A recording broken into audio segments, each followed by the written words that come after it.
So maybe you've heard of ChatGPT by now. It's an artificial intelligence chat generator. You ask it to write an essay on a topic and it takes a pretty good whack at it. ChatGPT is the new poster child and Frankenstein for advances in artificial intelligence. Microsoft just struck a deal to invest $10 billion in it. School systems want to ban it. Let's hear more about this from Joanne Lipman, co-author with Rebecca Dissler of a recent article on ChatGPT for the online edition of Time Magazine, I think it was. Joanne was the editor of USA Today. She's the author of the forthcoming Next, The Power of Reinvention in Life and Work, which HarperCollins is publishing next month. And we worked together at the Journal long ago. Joanne did, I think it was 506 columns in the ad column for the Journal. She invented that thing, and then she invented the weekend section. Joanne, thanks for being here. And why don't you start us off by explaining what ChatGPT is to those who just haven't been keeping up with it and they're wondering, oh yeah, what is that?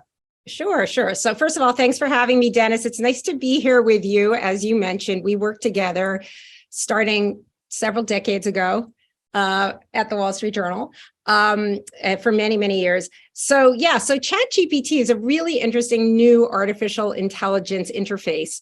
That the difference between this and anything that's come before is that it will answer your queries in real time. So right now, as you know, you can Google anything and it will come up with articles and links. ChatGPT puts this into prose. So if you say, who is Dennis Neal, it will give you sort of a written entry about who is Dennis Neal. So it's really interesting in that it takes a big leap past what we already have seen with Google and other sorts of devices and other platforms. So it doesn't just show us a list of articles, it actually then grabs from them in some way and produces some type of essay. Now, you teach a class at Yale University, and you've been putting it to use with your students? Yeah, so when ChatGPT first came out, this was in late November, so I teach in the fall, and I immediately brought it into my class. And using it with the class, you could see both the promise of ChatGPT, but also the real drawbacks, which is why, as you referenced, several school districts are now banning it. So, on the plus side, I mean, it's actually quite fun to play with, right? So you can ask it, I actually asked them, how awesome is my class at Yale? And it came out with a beautiful paragraph about how brilliant and fabulous my students are.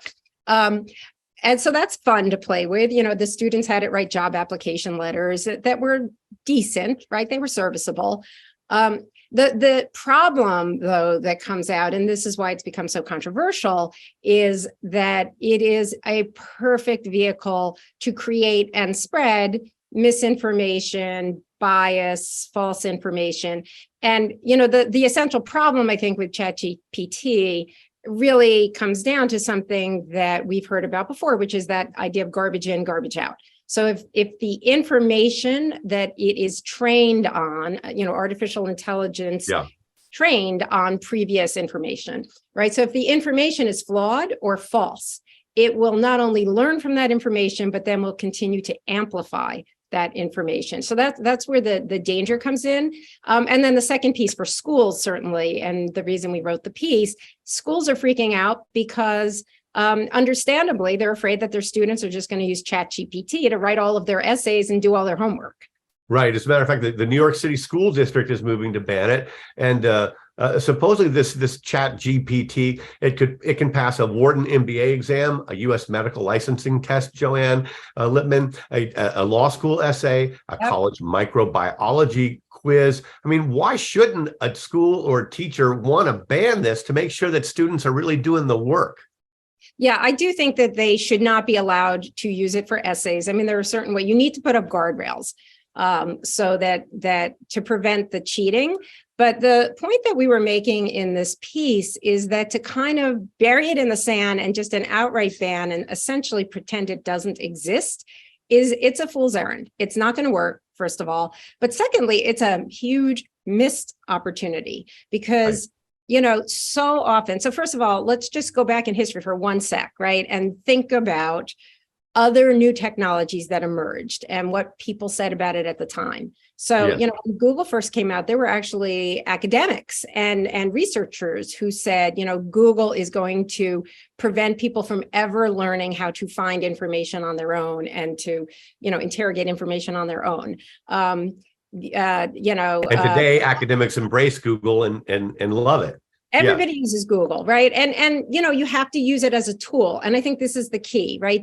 These what ChatGPT can become is a fantastic tool for learning as opposed to a substitute. And I think that's the key. Right now, the fear is it's going to be a substitute. But again, I'm old enough to remember, I was very, very young, but when the pocket calculator was invented, it was banned in schools because there was a fear that students would never learn how to do math on their own. Right.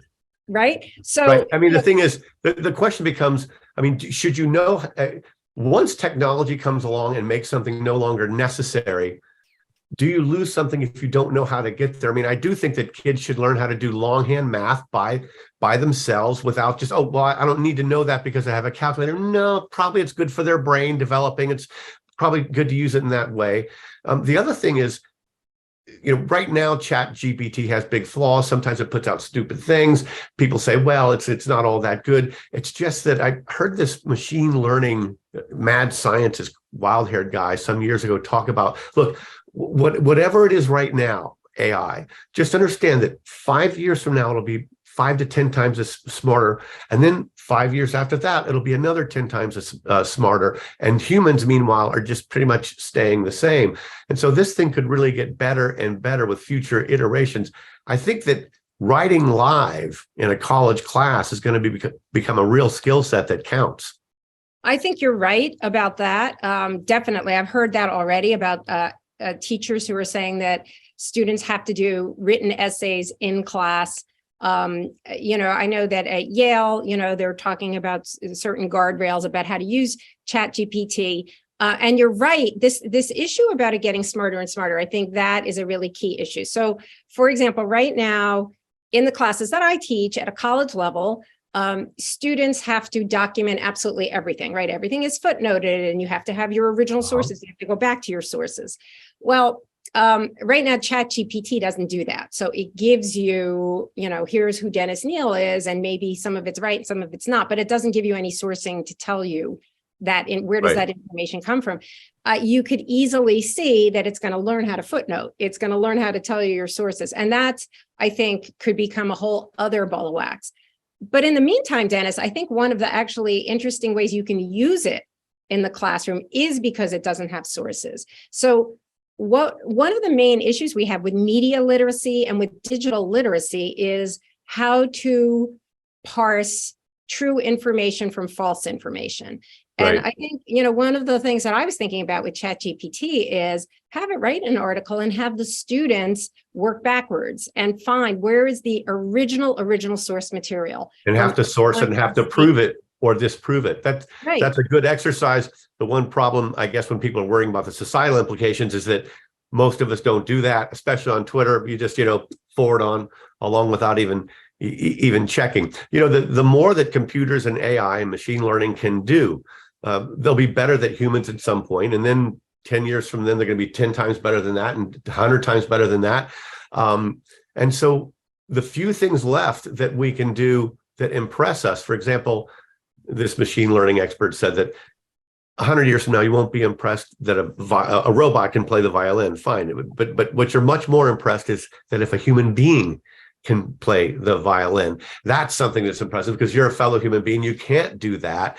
And of course, someday they'll be able to train a robot to do that. And with this, it just goes like with in terms of writing. Okay. I would like to think, Joanne Lipman, as we were both at the Journal, we were both been longtime journalists, and you now are writing your second book, at least.